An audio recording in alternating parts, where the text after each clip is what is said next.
Schiller nasceu em 10 de fevereiro de 1996, filha única de Mary e Dave. Eles moravam em Cape Town, uma área em Morganton, Virgínia Ocidental, nos Estados Unidos. Dave trabalhava em um Walmart local e Mary trabalhava em um consultório médico. Schiller era uma criança muito inteligente, amava ler e sua mãe diz que ela devorou os livros da saga Crepúsculo e Great Expectations. Lá conheceu sua primeira amiga, Morgan, quando ainda estavam na creche e as famílias ficaram próximas. Quando foram para a escola, elas acabaram se afastando um pouco. Schiller foi para a escola primária em Beiradinha, ao nordeste de Morgan. Quando ela estava na segunda série, ela conheceu Shirley Ari, de 8 anos, no Centro Comunitário Schneider Redouse, nos arredores da cidade. Elas se tornaram amigas inseparáveis. Shirley era filha única e nasceu em 28 de setembro de 1995, seus pais se chamavam Terra e Galera. Ela morava em Blackville, a 30 quilômetros de Morgantown, mas isso não impediu que elas se tornassem amigas. Schiller e Shirley eram amigas desde a escola primária e sua amizade continuou a crescer durante o ensino médio. Em 2000, o pai de Shirley sofreu um acidente de carro grave, o que o tornou parcialmente incapaz de trabalhar e resultou em um divórcio entre os pais. Em outubro de 2010, as amigas começaram a estudar juntas no primeiro ano do ensino médio. O pai de Schiller conta que ela era extremamente leal aos seus amigos, mesmo quando eles não eram leais de volta. Devido aos seus pais separados, Shirley tinha uma personalidade diferente de Schiller, mas Schiller achava que se ela se aproximasse ainda mais de Shirley e passasse mais tempo com ela, isso ajudaria Shirley de alguma forma. A mãe de Schiller diz que ela ouvia às vezes as meninas conversando no telefone e Schiller dava todos os tipos de conselhos para Shirley. Elas eram muito divertidas juntas e passavam muito tempo juntas, com Shirley frequentemente visitando a casa de Schiller como se fosse parte da família. Após o primeiro ano do ensino médio, a família de Schiller se mudou para um complexo de apartamentos chamado James Leys Apartments. Na escola, Schiller era considerada uma aluna honrada e tinha boas notas.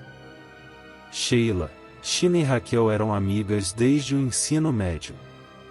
Elas se conheceram na escola e rapidamente se tornaram inseparáveis.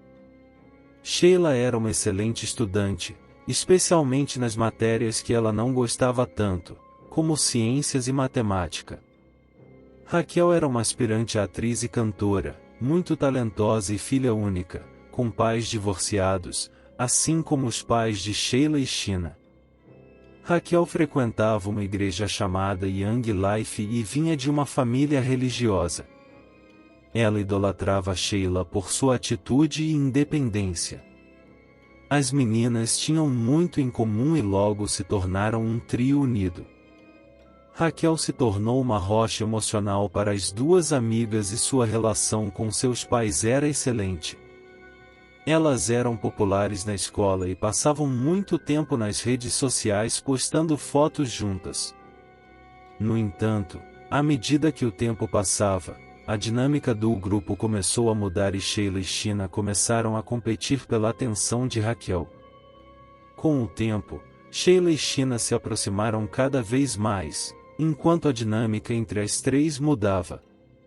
Houve algumas brigas no grupo de amigos, principalmente entre Schiller e Sheila. Essas brigas também se estendiam para as redes sociais, com ambas usando indiretas uma para a outra. No dia 9 de julho, Schiller deu um retweet dizendo que não perderia nenhum amigo verdadeiro no verão. Parece que o problema era que Julia e a Lei estavam saindo sem Schiller e não a chamavam muitas vezes, então ela se sentia excluída e desvalorizada. Além disso, ela trabalhava em um restaurante depois da escola e gostava muito de ser pontual e nunca faltar. No dia 5 de julho de 2012, Ela chegou em casa cansada e disse aos pais que descansaria um pouco antes de ir para o quarto. No dia seguinte, os pais acordam e descobrem que ela não está no quarto e que a tela de proteção da janela está aberta e um frasco de remédio está vazio. Eles percebem que ela provavelmente saiu pela janela durante a noite e deixou um banquinho escondido para poder voltar sem ser notada.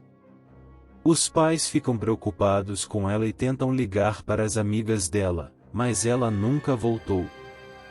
Parece uma situação em que uma adolescente chamada Schiller desapareceu e seus amigos e familiares estão tentando descobrir o que aconteceu com ela. Eles inicialmente suspeitam que ela possa ter fugido, mas conforme coletam mais informações, eles começam a suspeitar que algo mais sinistro pode ter ocorrido. Eles revisam as imagens da câmera de segurança e veem que Schiller foi vista pela última vez entrando em um sedã branco por volta da meia-noite e então ela não foi vista voltando para casa.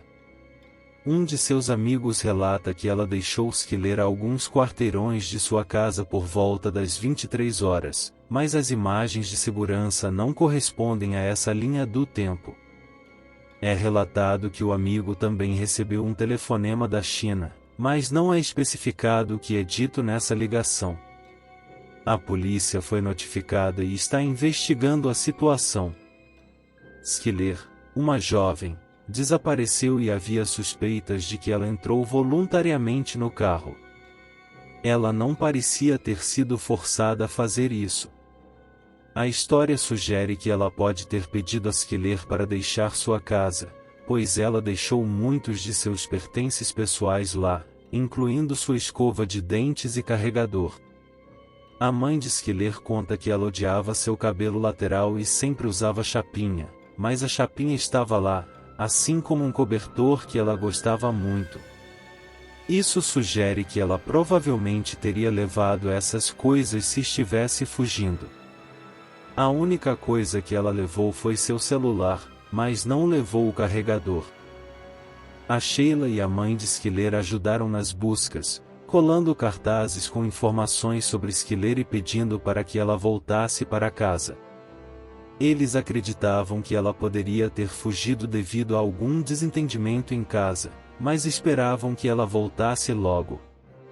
Passados alguns dias desde o desaparecimento de Schiller, a amiga dela, Scar, foi até sua casa e pediu para entrar no quarto dela.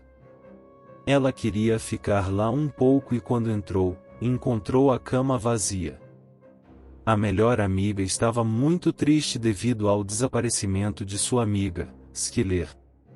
Sua mãe tenta confortá-la e seu pai diz que a amiga logo voltará para casa. A amiga e Schiller eram muito próximas e os pais dela a tratavam como se fosse uma filha. A escola já havia começado, mas Schiller ainda não havia voltado para casa e não havia atividade alguma na conta bancária ou no celular dela. Isso leva a crer que ela não saiu voluntariamente. Rumores começam a surgir na cidade sobre o que pode ter acontecido com Schiller, como uma overdose em uma festa ou mudança para outro país após encontrar um parceiro sexual na internet. As amigas de Schiller, Leite e Sheila, sabiam onde ela estava, mas não queriam contar. Também há rumores de que ela estaria envolvida em roubos a bancos que aconteceram no mesmo dia em que ela desapareceu. No entanto, essas teorias não têm comprovação alguma. Durante a investigação, um colega de classe, Daniel, disse que Schiller e Shirley estavam se desentendendo e que as duas estavam distantes na escola, o que era incomum já que elas eram melhores amigas. A primeira policial a conversar com as meninas foi Jessica Colby. Ela relatou que seus instintos diziam que algo estava errado e que Shirley estava com medo. Ela também mencionou que o comportamento de Shirley era estranho, pois ela não demonstrava emoção alguma, a não ser quando era questionada. A primeira vez que a policial falou com a Shirley foi por telefone, pois ela estava em um acampamento da igreja. Shirley não demonstrou pânico, mas mencionou que não sabia de nada e que precisaria falar com Angela para saber mais detalhes.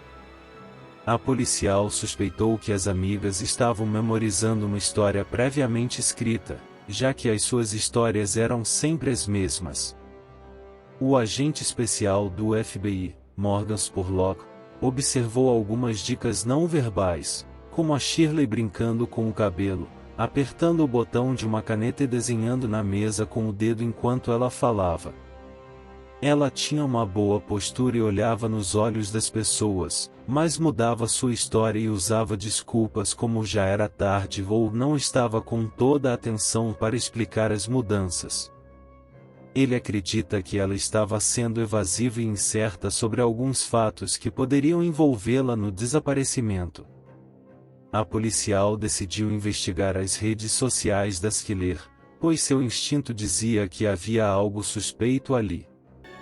As postagens anteriores ao desaparecimento de Schiller mostravam que ela não confiava em alguém e estava irritada com alguma coisa.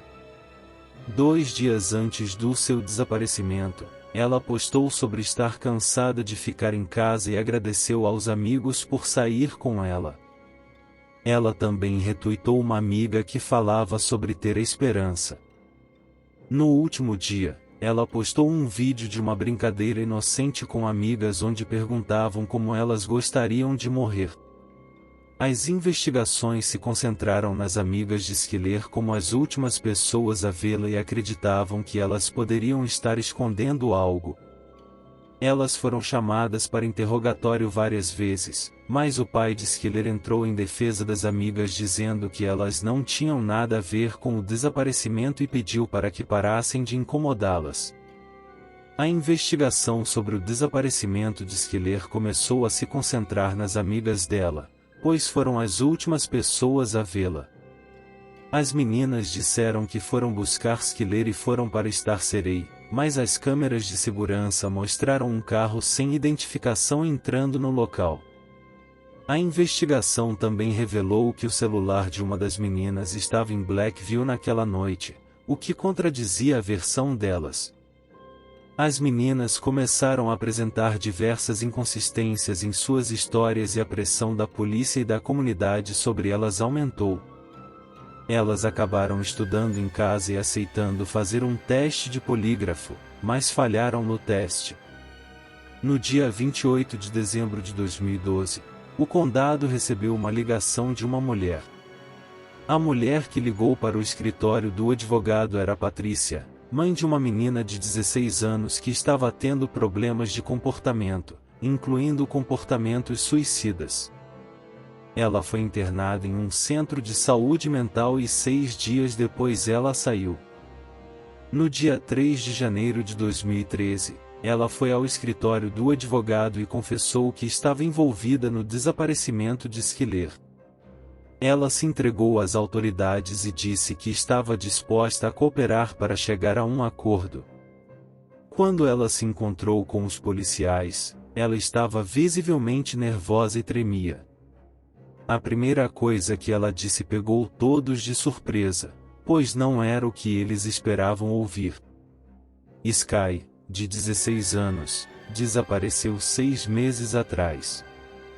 Recentemente, uma confissão foi feita por sua amiga, conhecida como China, descrevendo o que aconteceu. Elas planejaram o crime durante uma aula de ciências, preparando um kit de assassino em série que incluía alvejante, toalhas, mudas de roupa para cada uma delas e facas de cozinha. No dia do crime, elas usaram um moletom com capuz para esconder a faca. O plano inicial era celebrar o corpo, trocar de roupa e ir embora. Elas levaram Sky para uma floresta isolada perto da fronteira com o estado da Pensilvânia, cerca de 45 quilômetros de sua casa. As amigas deram a desculpa para a escola de que iriam se encontrar na floresta para conversar, pois Sky precisava ir para um acampamento. Chegando lá, elas encontraram um lugar para sentar e acenderam um cigarro, mas disseram que esqueceram o isqueiro e Sky foi até o carro para pegar o dela. Nesse momento, China contou até 3, que era o sinal combinado para atacar. Elas começaram a esfaquear Sky por trás e acertaram cerca de 50 facadas. Quando perguntada sobre as últimas palavras de Sky, Sheena disse que ela perguntou por que ela estava fazendo isso e que lutou pela própria vida, mas elas continuaram atacando até que ela parasse de fazer sons estranhos.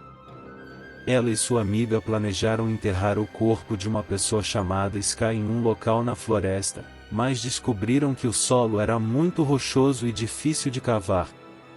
Em vez disso, colocaram o corpo perto de uma árvore grande e o cobriram com pedras, folhas e galhos. Elas trocaram de roupa e jogaram as roupas usadas fora antes de voltarem para casa.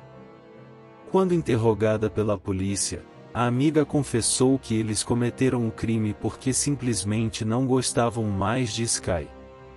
A polícia encontrou o corpo 13 dias depois, mas precisava de provas físicas para ligar os restos mortais a Sky. A amiga continuou agindo normalmente nas redes sociais, postando fotos e tweets normais de adolescente, mas alguns dos tweets eram um pouco perturbadores. A polícia pediu ajuda à amiga para tentar obter uma confissão da outra amiga, mas ela não conseguiu. A confissão feita por Julia, amiga da vítima Skyler, não trouxe muitas informações sobre o crime em si. No entanto, após a investigação, as autoridades conseguiram reunir algumas pistas. No dia seguinte ao crime, Julia foi vista em um barco com Skyler em uma foto onde Skyler aparentava estar feliz e sorridente, porém, sua tia relatou que naquele dia Skyler aparentava estar muito preocupada e constantemente mandando mensagens em seu celular. Em 3 de março de 2013, foi anunciado pelo Ministério Público dos Estados Unidos que os restos mortais encontrados na Pensilvânia eram de fato de Skyler. Julia confessou mais tarde em janeiro. Na tentativa de manter as aparências, Julia continuou negando qualquer envolvimento no caso, mesmo após a divulgação dos resultados. Em 1º de abril de 2013, Julia postou no Twitter uma montagem de 4 fotos dela e de Skyler tiradas 20 minutos antes do crime e escreveu: "Este é o pior dia da minha vida." A polícia considerou a postagem uma afronta e uma forma de Julia mostrar sua invencibilidade. Investigações posteriores revelaram que amostras de sangue foram encontradas no porta-malas do carro de Sheila, que foi usado para pegar Skyler no dia do crime. Raquel e Sheila eram suspeitas de cometer um crime, mas a única prova que a polícia tinha era a confissão de Raquel. Eles precisavam encontrar evidências físicas que ligassem Sheila ao crime também. Em 1º de maio de 2013, Sheila foi presa no estacionamento de um restaurante. Raquel já havia combinado com a polícia que, se encontrassem evidências físicas contra Sheila, ela se entregaria. Após a prisão de Sheila, vários de seus colegas foram à polícia com informações de que se lembravam, alegando ter ouvido os dois planejando o crime, mas não levaram a sério porque pensaram que estavam brincando.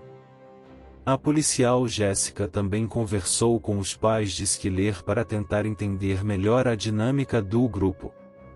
Eles deram a ela um diário que Skyler manteve, o que ajudou a oficial a entender as relações entre as 3 meninas.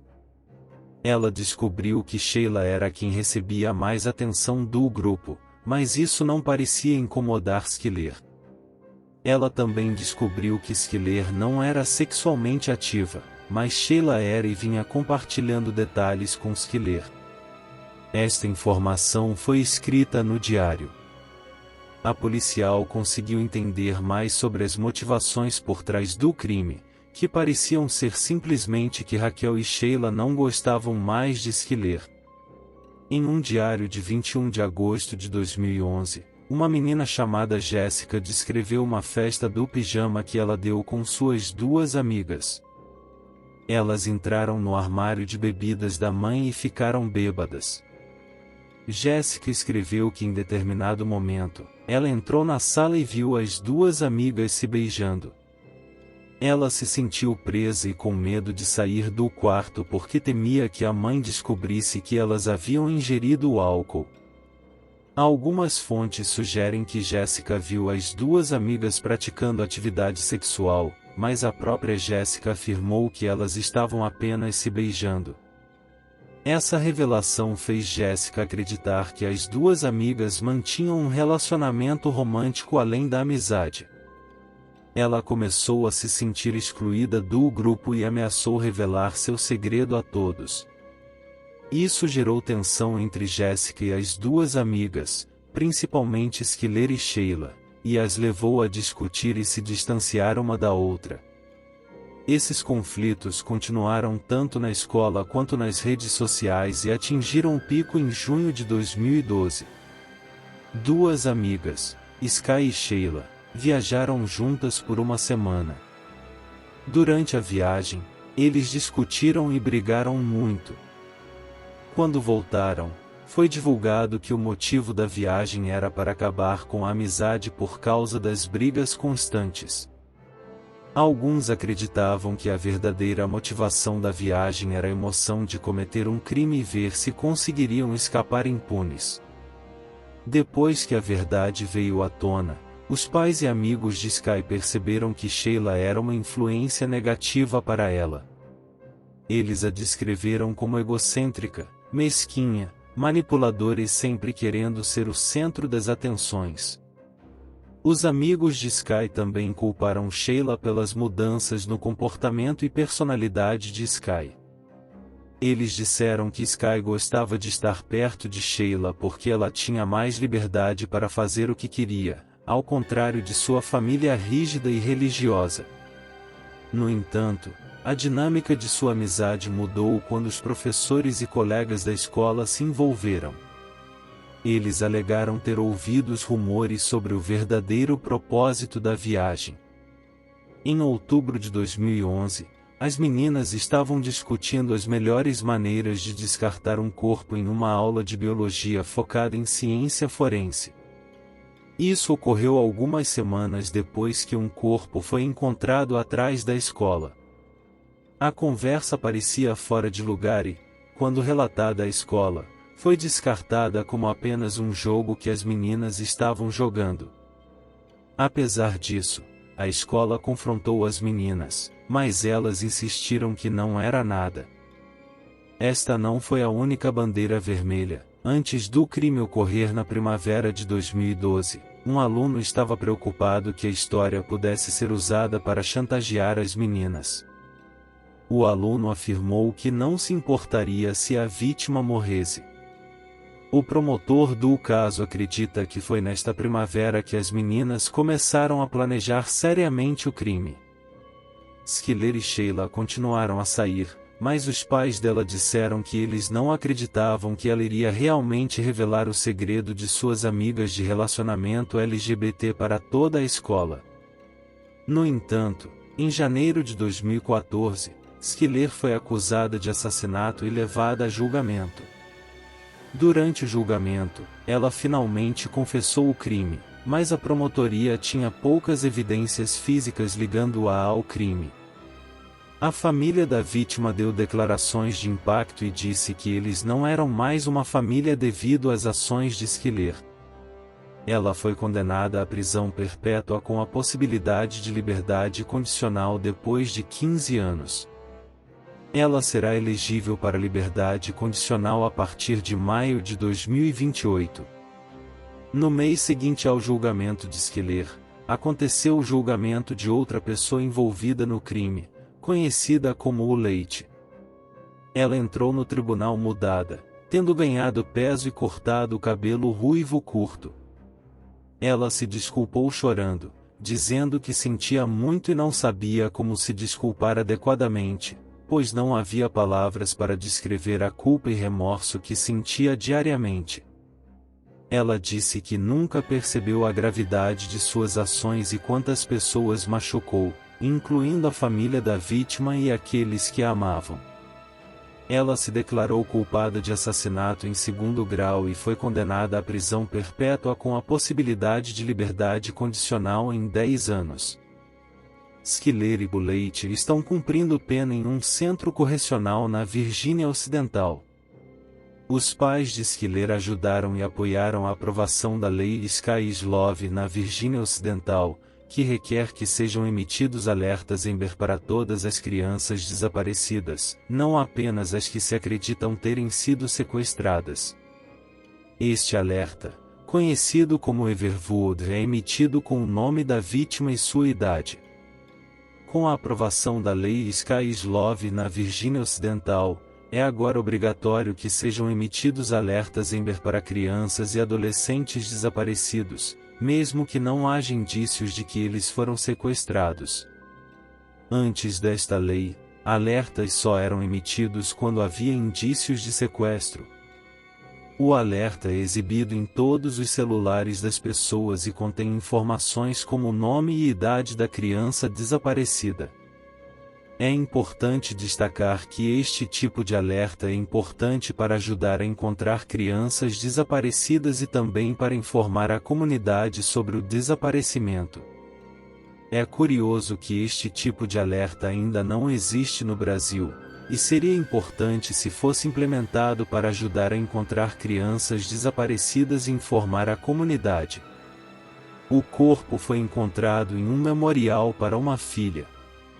Os responsáveis pelo memorial disseram que sabem que algo terrível aconteceu, mas querem transformar isso em algo positivo. Eles querem passar a imagem da filha como uma menina inteligente e muito querida. Por isso, eles criaram aulas em homenagem a ela e as duas empresas continuam ativas. Acreditamos que em breve teremos novas informações sobre o caso. No entanto, é importante lembrar que as responsáveis podem pedir liberdade condicional, mas ela pode ser negada várias vezes. Elas podem fazer o pedido todos os anos, a partir do momento determinado pelo juiz, e o pedido pode ser negado ou aceito. Vamos aguardar pelas próximas atualizações do caso. E aí galera, eu queria muito agradecer por ter assistido. Se você chegou até aqui e gostaram do vídeo, sinta-se à vontade para deixar seu feedback nos comentários. Curta, compartilhe e inscreva-se se você gosta desse tipo de história. Se você tem uma história pessoal que você gostaria de enviar, mande pelo e-mail na descrição do vídeo. Muito obrigado pessoal por ter assistido e espero que vocês tenham uma ótima vida.